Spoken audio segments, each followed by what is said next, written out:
This is a quick guide to narrative writing, which you'll find on paper 2 of your GCSE exam. So this is a quick overview on how to structure your writing. If you want ideas on getting ideas for your narrative, then have a look at the other video.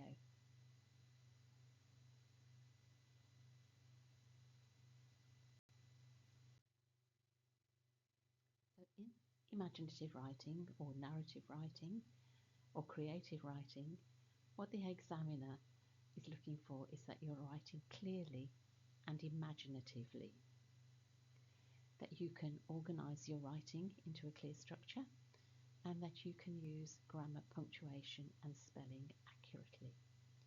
So in particular in this video we're going to have a look at organising your writing into a clear structure. For grammar and punctuation, have a look at century.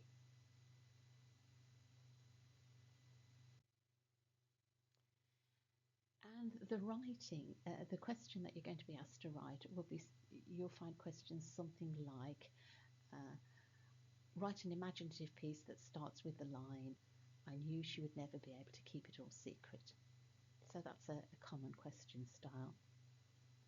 Or another common question style is, write about a time when you or someone you know set off on an adventure. And your response can be something that really happened to you, or it can be something that you imagine, or it could be based on something that happened that you tweak slightly. And there will also be images in the exam paper that you can use to set you off with some ideas.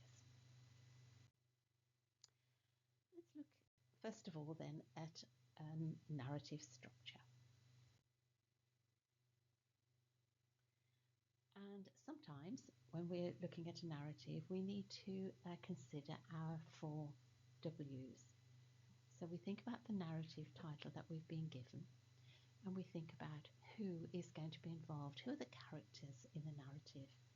Normally, I would suggest no more than 2 or an absolute maximum of 3 characters that you can deal with.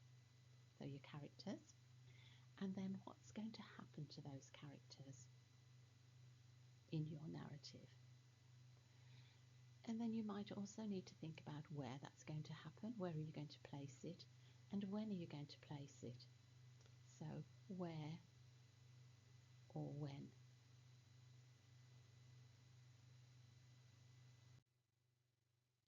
So thinking about what a narrative has, we will have to consider the characters, who's going to be in the narrative, the setting, so when or where does it happen, and then finally what's going to happen, what happens, and there'll usually be some kind of crisis in that.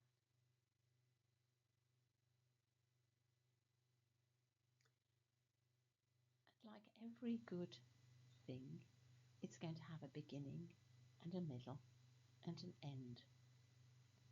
And I like to place these on what I call the roller coaster structure. So in the beginning, you set the scene, you introduce the characters, and you start to tell the story. And that's all leading up to the high point, or the main action of the story, the crisis.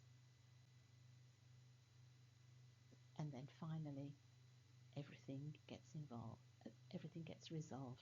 How is it going to get resolved? So let's think about those a little bit more. Here's something that really happened to me. And the character is me and my doggy, Radley, who was not very old at the time. And it happened in the woods. So straight away, I've got my character, I've got my who, and I've got my where. Now this was based on a title that said something like, write about a time when you or someone you knew helped somebody. So I'm going to write a narrative about how I was helped. It's going to involve Radley and it's going to involve the woods. So here's my outline. So I was walking in the woods with Radley, enjoying sunshine and fresh air. I'd been walking for a while, following signs, and should have been back at the beginning. Then I realised that I'd actually been past that place before. So I tried to find my way back, but I couldn't find any signs. So I could hear traffic on the main road, and I made my way back to the main road. The footpath was very narrow, it was covered in long grass, and it was a very fast and dangerous road. I tried to carry Radley, but it was over a mile to walk. And then finally, a lady in a car stopped and asked if I'm okay. She gave us a lift back to the car park. Phew! So that's my story. It's nothing very great. It actually happened to me, but I'm going to develop it. And we begin with the hook. So what's the purpose of the opening of a narrative? And it's to hook your reader in and make them want to continue reading. Remember that the reader of this narrative is you, the examiner. So you absolutely, definitely want to hook your reader in. There are several ways of doing this. Here are some ideas. There are lots of other ideas. So you could start, for example, with some dialogue, some speech, maybe a question. You could start with a mystery, or you could start with setting the scene. For example, a question. Were my ears playing tricks on me, or did I just hear a scream coming from the middle of the forest? Dialogue. It wasn't me. The lie slipped out of my mouth before I could help myself. Or a mystery. I knew I shouldn't have said it, but I did. I'll be sorry for the rest of my miserable little life. It was only a tiny lie, but it caused me so much trouble. Or the setting. The thick and sinister fog cloaked itself around the open fields, suffocating everything and turning all it touched into a ghostly mist. Okay, so any of those ideas would work really well for an opening. Then you're thinking about developing your writing. We've already said that the events of the story should be linked so that it's effective. Remember that beginning, the middle and the end, and we should move seamlessly from one to another. But that doesn't mean, having had a great opening, it doesn't mean that we just sort of fiddle around and write something fairly mundane in the middle. Let's have a look at this. The party was in full swing, and all I could hope was that Mum didn't come home early. 3 hours later, I saw the lights of Mum's car sweep across the drive and realised to my horror that she'd returned. Oh, okay, that's okay, but we could do better. Look at this. So instead of 3 hours later, let's put something else in.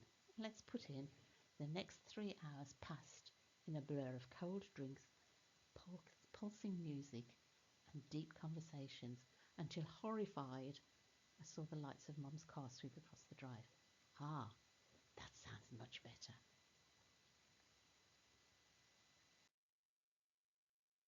Look at this one as well. I stood at the edge of the pitch, feeling bored. Suddenly I heard my name being shouted and turned to see the ball catapulting towards my face. A few hours later, I opened my eyes and saw that I was in a hospital bed. Okay, fair enough. Again, not very exciting. We've moved the story on, but not in a very exciting way. Let's see if we can do better. I opened my eyes and saw bright lights. A hospital. My head was pounding, and when I put my hand up to it, I could feel a bandage. The clock on the wall opposite said 6:30. I'd lost 4 hours of my life. So much better. And here's my story. So I've got to the woods. I'm partway through the story. Radley bounded out of the car, excited to be in the woods. We ambled along, following the trail markers, with him sniffling and snuffling in the undergrowth, satisfying his doggy instincts with all the interesting smells. The sun blazed, and I was starting to feel uncomfortably hot, hoping that we would soon be at the end of the trail. It was then that I realised we'd passed that tree and that pool before. Where were we? So you can see in here that I've used a couple of questions, a couple of rhetorical questions, and I've used some interesting verbs. So Radley didn't just get out of the car, he bounded out of the car. And we didn't walk along, we ambled along. And a little bit of alliteration there with him sniffling and snuffling.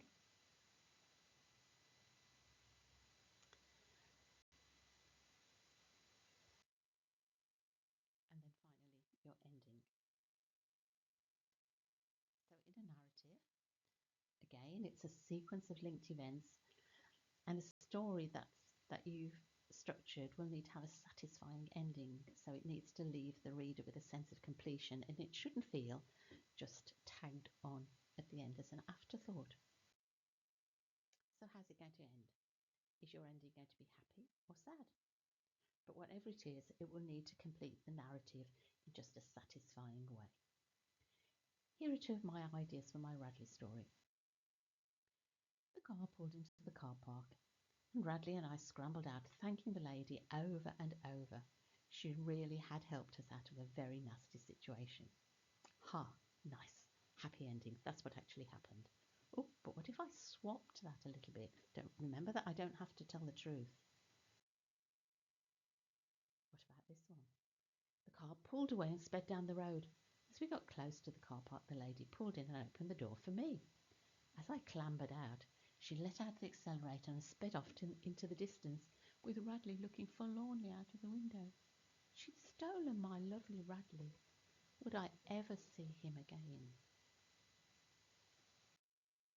So, how to end a narrative? Not. Okay, never waking from a dream. Or to be continued. Or, and then it all went black. So try to be a little bit more imaginative in your ending. If nothing else, think, is it going to be happy or sad? So now you have strategies for writing a simple narrative, and you're going to write it up. So remember, your narrative should have structure, a beginning, a middle, and an end. So set the scene, introduce the characters, structure the narrative to be interesting, and have an effective ending.